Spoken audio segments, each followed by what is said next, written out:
How would you say I can get into a more social mood? Lots of little things. 1, change the way that you carry yourself. Most people think when I'm nervous or upset, it affects my body language. But what you don't understand is your body language affects also your mental state. So if you're going out and trying to be social and you're sitting in your room pacing with your head down and you're like, oh my God, I have to go out tonight. You're going to send all these signals to your brain that says, you're miserable, this sucks, don't be happy, feel small, all that. So just changing the way that you carry yourself, even before you go out, keeping your body up, open, breathing, trying to relax your heart rate and all that, starts to send signals to calm yourself and get into a more relaxed headspace, which naturally makes you more social. I think another idea is to give yourself permission to chip away at it. So the first times you're going to be social, it feels overwhelming. There's noise, there's people, there's all these new conversations, and it can feel draining. So it's okay to say, I'm only going to do so much today. Maybe I'm only going to show up to this social event and not even talk to anybody. And maybe only stay for one drink and then leave. And be okay with that and feel good about that and get used to that. Because then next time, maybe you stay a little bit longer. And maybe you say hi casually to a few people, but you don't start a conversation. Awesome. You're getting that feedback loop of you can do this, it's possible, and you're growing. And then you keep working towards that. I was the same way. I sat behind a computer most of my life. And then the second I started slowly going out, it felt really nerve-wracking. I was like, I'm not that kind of social guy. I'm not like my friend, some of the people I knew and a couple of friends that could go out and party. But you slowly start to put yourself out there and you realize, okay, it's getting easier. It's possible.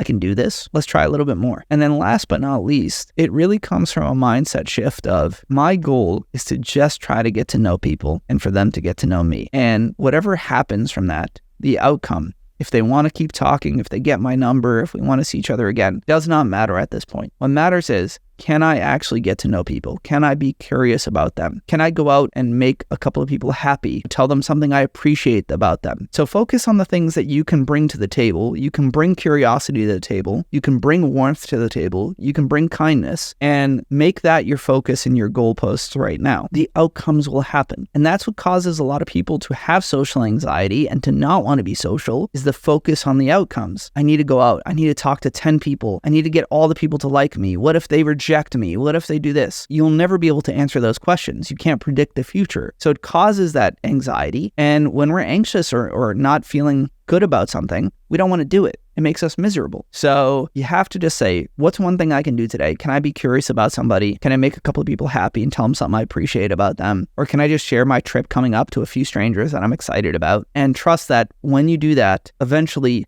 you will have good outcomes. Being present, being curious, sharing yourself and just connecting with people will make you a better conversationalist and more social.